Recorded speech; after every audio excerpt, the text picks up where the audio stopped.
નમસ્કાર ધોરણ 5ના વહાલા વિદ્યાર્થી મિત્રો, આજે આપણે આ વિડીયો લેક્ચરની અંદર તમારું અલંકાર પબ્લિકેશનની જે સ્વાધ્યાય પોથી આવે છે તેમની અંદર અથવા તો તમે કોઈ પણ સ્કૂલની અંદર ભણતા હોય તો અંગ્રેજી ગ્રામર તમારા માટે જરૂરી છે. તો અલંકાર સ્વ અધ્યયન પોથીમાં અંગ્રેજી ગ્રામરમાં પાઠ નંબર 1 છે સિંગ્યુલર્સ એન્ડ પ્લુરલ્સ, એટલે કે એક વચન અને બહુવચન. ખૂબ સારી રીતે સુંદર રીતે સમજાવેલું છે મિત્રો. તો ચાલો શરૂઆત કરીએ કે ભાઈ અંગ્રેજી ભાષામાં કોઈ પણ એક વસ્તુ હોય તો એને સિંગ્યુલર કહેવાય અને જો એકથી વધારે હોય તો એને પ્લુરલ્સ કહેવાય.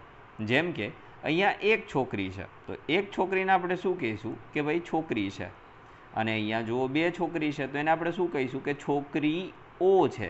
આ આપણી ગુજરાતી ભાષા થઈ, પરંતુ અંગ્રેજી ભાષામાં વાત કરવી હોય તો અંગ્રેજીની અંદર છોકરીને કહેવાય GIRL, ગર્લ એટલે છોકરી.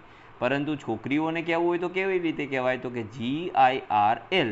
પહેલાં તો સ્પેલિંગ લખી દીધો, હવે એમની પાછળ માત્ર ને માત્ર તમારે એસ લગાવો એટલે તમારી જે ગર્લ એટલે કે છોકરી હતી એનું બહુવચન થઈ જશે. એવી જ રીતના તમે જુઓ ગર્લની બાજુમાં એક પેન પડેલી છે તો પેન એટલે બોલપેન.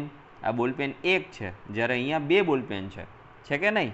તો આપણે પેન કહીશું અને પેનનું બહુવચન કરવા માટે હવે વહાલા વિદ્યાર્થી મિત્રો કહો જોઈએ શું કરવાનું, તો માત્ર ને માત્ર આપણે અહીંયા એસ લગાવવાનો છે. ઓકે, ત્યાર પછી એક નિયમ છે. આ નિયમ નંબર 1 ખાસ યાદ રાખવાનો છે કે જો કોઈ પણ સ્પેલિંગ હોય, આ સ્પેલિંગની પાછળ એસ હોય, ડબલ એસ હોય, CH હોય, HS હોય કે એક્સ હોય કે ઓ આવેલો હોય તો એમને આપણે માત્ર એસ પ્રત્યે લગાવવાનો નથી, પરંતુ ES પ્રત્યે લગાવવાનો થશે અને તો જ તેનું બહુવચન થશે. જેમ કે બોક્સ, BOX. તો જો અહીંયા પાછળ શું આવે છે? એક્સ. તો હવે આ બોક્સ એક હતું એમાંથી બે બોક્સ થશે તો આપણે કઈ રીતે કરશું તો કે BOX પહેલાં લખી દઈશું, પરંતુ એ પાછળ એક્સ હોવાના કારણે આપણે શું લગાવીશું? ES પ્રત્યય લગાવીશું. ત્યાર પછી જુઓ આ છે ડ્રેસ. તો એક ડ્રેસ હતો, ડ્રેસનો સ્પેલિંગ શું થશે? DRESS. તો જુઓ ડબલ એસ આવે છે. તો અહીંયા જુઓ ઘણા બધા ડ્રેસીસ છે તો હવે એને આપણે શું કરીશું તો કે પહેલાં ડ્રેસનો સ્પેલિંગ લખીશું DRESS અને એની પાછળ શું લગાવીશું? ES પ્રત્યય લગાવીશું. તો આવા કોઈ પણ સ્પેલિંગ હોય તો એનું તમારે ખાસ યાદ રાખવાનું. બીજા કોઈ એક્ઝામ્પલ જોતા હોય તો જુઓ છે ઓક્સ. ઓક્સ એટલે બળદ. હવે એની પાછળ જુઓ તો એક્સ આવેલો છે. જો અહીં છે ને એક્સ આવેલો હોય તો આપણે શું કરવાનું છે? OXES. ત્યાર પછી DISS, ડીસ એટલે ડીશ. તો જુઓ અહીંયા CH વાળો જે આ છે નિયમ એ અહીંયા આવી ગયો ને CH. તો હવે આપણે આનું બહુવચન કઈ રીતે કરીશું તો કે DISHES, ડીસીસ. હવે ત્યાર પછી નિયમ નંબર 2. આ નિયમ નંબર 2 ની અંદર જે નામના અંતે વાય આવેલો હોય તેમની પહેલાં જો વ્યંજન આવેલો હોય, વ્યંજન કોને કહેવાય તો કે ABCDમાં AEIO અને U આ 5 અક્ષરોને બાદ કરતા બધા જ વ્યંજનો છે. આ 5 સ્વર છે. શું છે ભાઈ? સ્વર છે. આ પણ આપણે યાદ રાખીશું. તો જો વ્યંજન આવેલો હોય તો વાયને પહેલાં તો દૂર કરવાનો અને પછી આપણે IES પ્રત્યે લગાડવાનો. જેમ કે અહીંયા જુઓ કેન્ડી લખેલું છે તો CANDY. તો આ વાય આવેલો છે પરંતુ વાયની એક્ઝેક્ટ આગળ તમે જુઓ તો ડી આવેલો છે. ડી એટલે વ્યંજન, કારણ કે જુઓ AEIO અને U આમાંથી કંઈ પણ નથી, મતલબ કે વ્યંજન છે. તો હવે આપણે આ વાયને શું કરવાનો તો કે દૂર કરવાનો અને એને બદલે આપણે શું લગાડવાનું છે? IES પ્રત્યે લગાડવાનું છે. તો જુઓ અહીંયા આપણે લગાવી દીધું. વાયને દૂર કરી, ડીની પાછળ જે વાય હતો એને વાયને દૂર કરીને આપણે શું લગાવી દીધું? IES પ્રત્યય લગાવી દીધો. એવી જ રીતના છે BABY, બેબી એટલે નાનું બાળક. તો આ વાય આવી ગયો. વાયની આગળ શું છે ભાઈ તો કે બી છે. બી છે એ વ્યંજન છે, કારણ કે આ 5 માંથી એક કોઈ આવતો નથી. તો હવે આપણે શું કરીશું તો કે BAB લખીશું, પણ વાય નહીં લખીએ. વાયની જગ્યાએ શું લખીશું? I, અને પછી શું લગાવી દઈશું? ES પ્રત્યય લગાવી દઈશું. પણ હવે જુઓ નિયમ નંબર 3.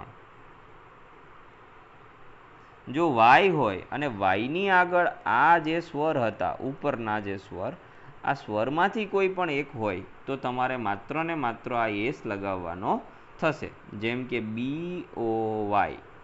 વાયની આગળ તમે એક્ઝેક્ટ જુઓ તો ઓ આવેલો છે. ઓ કેમાં આવશે તો કે જુઓ ઓ છે એ આ ઓ છે એ સ્વરમાં આવે છે, તો આ સ્વર છે એટલા માટે આપણે શું કરીશું તો કે પહેલાં બોયનું બોય લખીશું અને ખાલી એકલો એસ લગાવવાનો થશે. એકદમ સરળ નિયમો છે, નિયમોમાં કંઈ છે નહીં.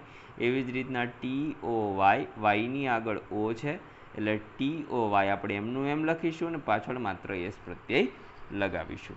એવી જ રીતના બીજા કોઈ સ્પેલિંગ જોતા હોય તો MONKEY, વાયની આગળ ઈ છે, ઈ પણ શું કહેવાય ભાઈ તો કે સ્વર કહેવાય.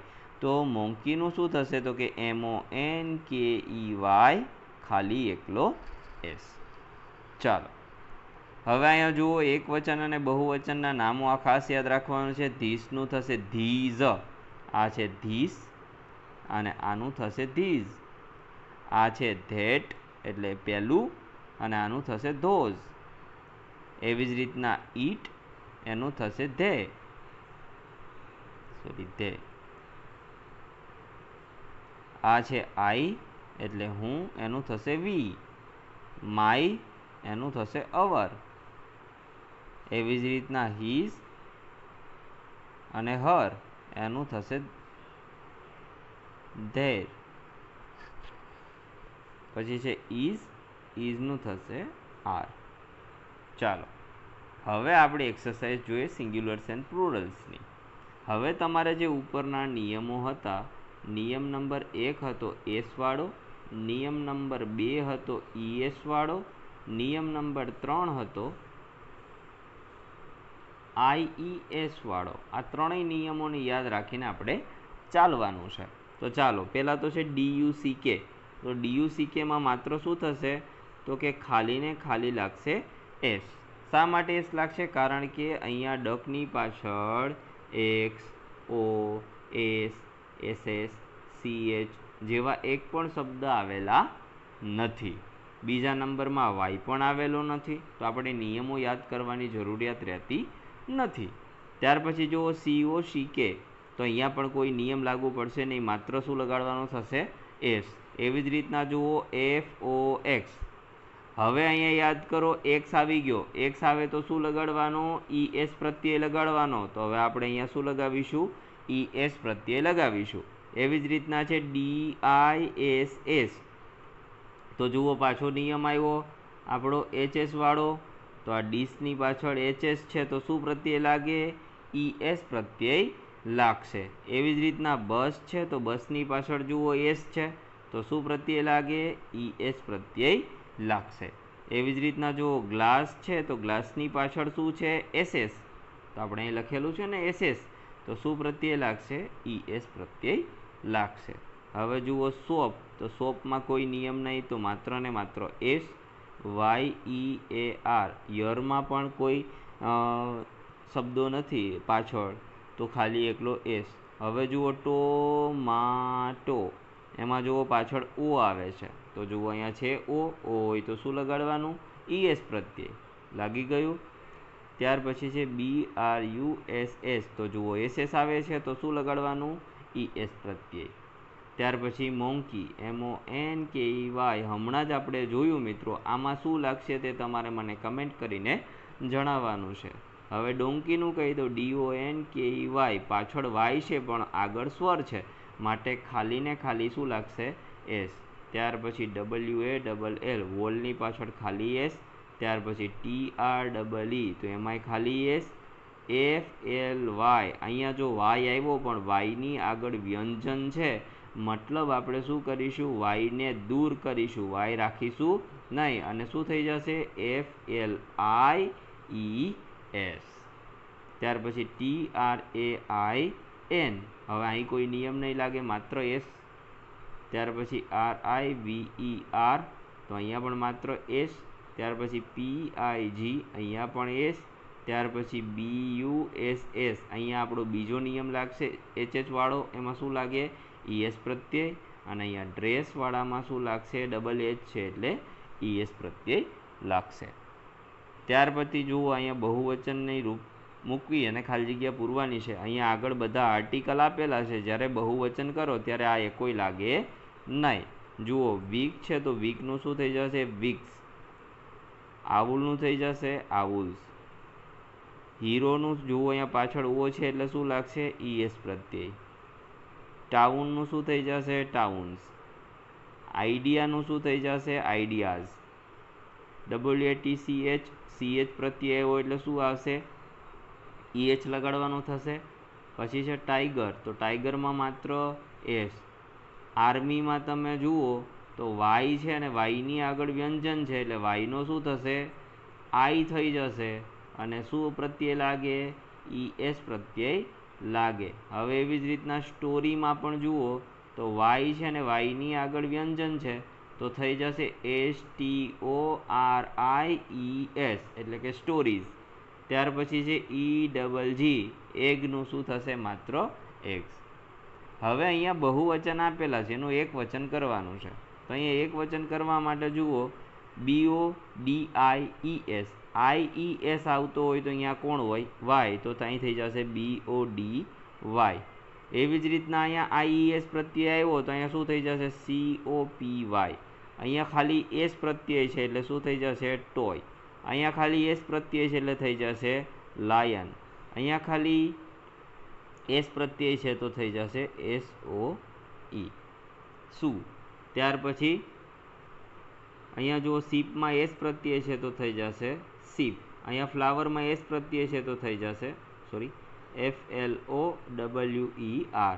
ત્યાર પછી પાર્કમાં PARK. ત્યાર પછી પિયરમાં PEAR થઈ જશે અને અહીંયા ES પ્રત્યય લગાડેલો છે તો અહીંયા થઈ જશે ઓકે ગેસીસ. ત્યાર પછી મોહન હેઝ અ. જ્યાં જ્યાં એ અથવા એન આગળ આવતો હોય ખાલી જગ્યામાં એમાં હંમેશા એક વચન મૂકવાનું. એસ વાળું રૂપ મુકાય નહીં. તો એસ વગરનું કયું છે? તો કે કાઇટ. તો અહીંયા લખવાનું KIT. પાછો જો અહીંયા એ પ્રત્યય છે મતલબ કે એક, તો આ એસ વાળું આવે નહીં. અહીંયા કોણ આવી જાય? બુક. ત્યાર પછી જુઓ મેની એટલે ઘણી બધી. તો અહીંયા એકલું એક હોય ની ન આવે પણ પાછળ એસ વાળું હોય ને એ આવે. તો અહીંયા કોણ આવી જશે? EGGS. અહીંયા પણ મેની મતલબ કે આ એપલ એકલું નહીં આવે, એપલ્સ આવશે APPLES. ત્યાર પછી જુઓ અહીંયા ધ, પછી અહીંયા આર છે એટલે બહુવચન મૂકવાનું છે. તો બહુવચન કયું છે? તો કે બર્ડ્સ. અહીંયા બર્ડ એકલું આવે નહીં, BIRDS. I have 100. 100 એટલે ઘણા બધા થાય ભાઈ. તો રૂપી આવે નહીં પણ રૂપીઝ આવે. તો RUPPES. મેં કીધું એટલું યાદ રાખવાનું. આગળ એ કે એન હોય તો જ એસ વગરનું રૂપ મૂકવાનું. બાકી પાછળ એસ આવતો હોય ને એવું રૂપ જ મૂકી દેવાનું. અહીંયા જુઓ 5 સેન્ડવીચ, આમાં એસ છે નથી તો નહીં મૂકવાનું. ઓકે, કયું મૂકી દેવાનું છે? તો આ મૂકી દેવાનું છે સેન્ડવીચીસ. ત્યાર પછી અહીંયા જુઓ અહીં ક્યાંય એ છે કે એન છે નથી તો આ સ્ટાર વાળું આવે નહીં, એસ વાળું આવે એટલે આપણે સ્ટાર્સ. ત્યાર પછી જુઓ અહીંયા એ છે. એ છે મતલબ આ એસ વાળું આવશે નહીં. કયું આવશે? કેન્ડી. CANDY. એવી જ રીતના અહીંયા ક્યાંય એ નથી દેખાતો તો ફેક્ટરી એકલું નહીં આવે, એસ વાળું રૂપ આવે. તો કયું છે? FACTORIES. ફેક્ટરીઝ. તો મિત્રો આ હતું આપણું સંપૂર્ણ એટલે સંપૂર્ણ પહેલું વહેલું chapter. Thank you very much. ફરી મળીશું નેક્સ્ટ વિડીયો લેક્ચરમાં આવા જ એક સરસ મજાના ગ્રામરના ટોપિક સાથે. આપણે ધોરણ નંબર 5 થી લઈ અને 8 સુધી તમામ ગ્રામરના સોલ્યુશન આપણી યુટ્યુબ ચેનલ પર મૂકીશું અને અલંકારની તમામ સ્વાધ્યાય પોથીના સોલ્યુશન પણ મૂકીશું. તો અત્યારે જ આપણી ચેનલને સબસ્ક્રાઈબ કરી લેજો. જય હિન્દ, જય ભારત.